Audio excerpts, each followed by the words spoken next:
Hey, I'm Chris Tube, the Glamping Guy, usually an evangelist on why landowners should develop safe, legal, and profitable glamping operations on your private property. But I'm going to give you today 10 reasons not to become a glamping host, and it might surprise you a little bit. Now, I could have been funny on this. I could have said something like, well, you don't like to make money, or you hate people, which maybe that's true, but it's not. These are real reasons that you should consider. It gets you thinking that, are you the type to do a glamping operation and be successful at it like I do here at Monument Glamping in Monument, Colorado. So let's get started. The 10 reasons not to become a glamping host.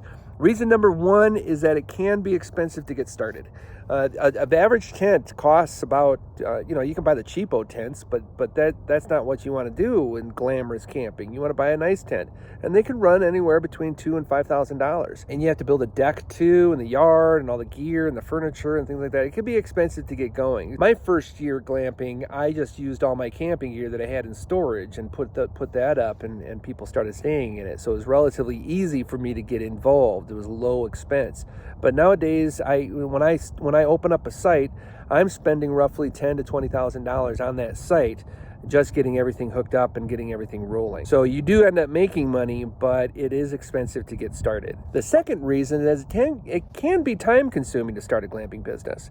You're going to probably be hosting and managing it yourself. I have 2 properties with 12 units, and that's pretty much a full-time job for us. We don't do anything else other than school our kids and have fun. So I don't want to make any bones about it. It does take time to manage the sites, clean them, keep things up to date, manage the guests, check them in. It can be a lot of work. This is not just turn on the switch and go watch the money roll in. It's not that way. It is a lot of work to keep these sites going. It is difficult. So keep that perspective honest as possible. Third reason is it can be difficult to find qualified help. You really have to have that gift of hospitality, and that's tough to find sometimes. It's tough to find someone who enjoys cleaning.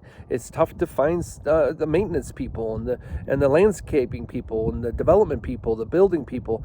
It's difficult to find them. It's a rarity. Even if you do everything yourself, you still need people to help with some things. I need a plumber. I need an electrician. I need a lawyer. I need people who know the ins and outs of the glamping and the outdoor hospitality space. It can be difficult to find qualified help. Keep that in mind. It might be a reason why not to go into glamping. Fourthly, it can be difficult to compete in this space. Now the glamping space there's a lot of newness to it. There's so much areas of growing. Unique spaces are really fun to create.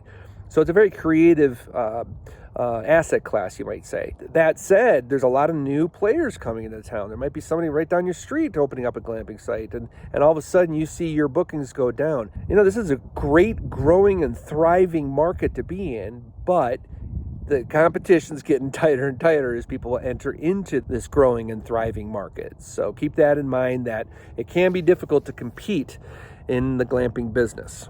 Fifthly is that the weather can be unpredictable, depending on where you live, honestly. Unless you live in like San Diego or something, that you're going to have questionable weather throughout the year, even day by day. I live in Colorado. Monument, Colorado is where Monument Glamping is. I mean, it's kind of warm right now on a Sunday morning, but it could be blizzarding by this afternoon, and those are the kinds of things that you need to be prepared for if you live in a climate where the weather fluctuates rapidly. Number 6, you may have to deal with pests. There's mice, but that's why we have cats. There are snakes in our yard. Every once in a while we get a bear rummaging through some garbage. We have coyotes that howl at night. These pests can be a pain, and when you are opening up outdoor experiences, your guests need to know that there are some pests that we need to be aware of. But that's part of the adventure too. If that bothers you, that might be a reason not to be a glamping host. Number 7 is a real fear. I kind of squash this fear because we have great guests on the property, but number 7 is that you may have to deal with awkward guests.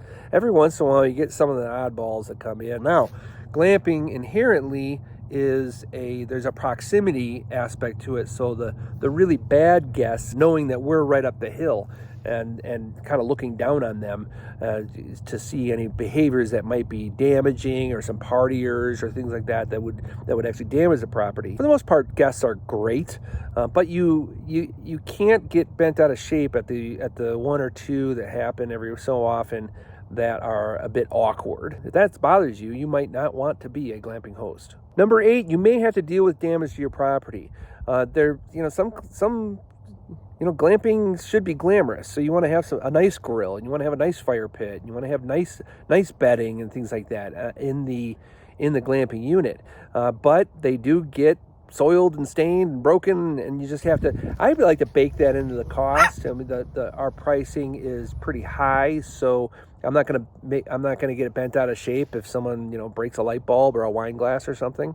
So I kind of bake it into the overall cost, but you have to be okay with that. If that bothers you, then you may not want to be a glamping host. Number 9 is that you may not have the right personality for the job. I mean, this is a job. This is an outdoor hospitality job. We meet people and we like people. We are hospitable people. If you hate people, this ain't the right thing for you. And if you don't like the outdoors, this ain't the right thing to do. These are personality things, so you have to weigh that. If you're not an outdoorsy person and you don't like people, you don't like meeting them, then glamping, well, you might not be ready to be a glamping host. And number 10 in my download is that you may not make enough money. And I kind of laugh at that because you probably will.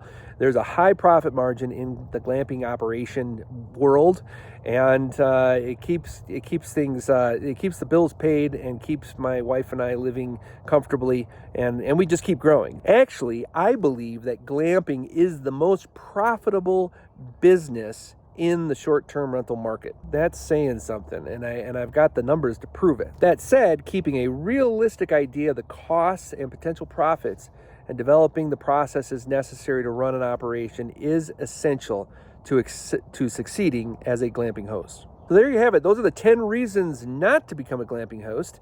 If you pass the mustard, then go ahead and subscribe to this YouTube channel and my website at glampingguy.com, because I continue to create content that helps landowners develop safe, legal, and profitable glamping operations on their private properties. So we'll talk soon.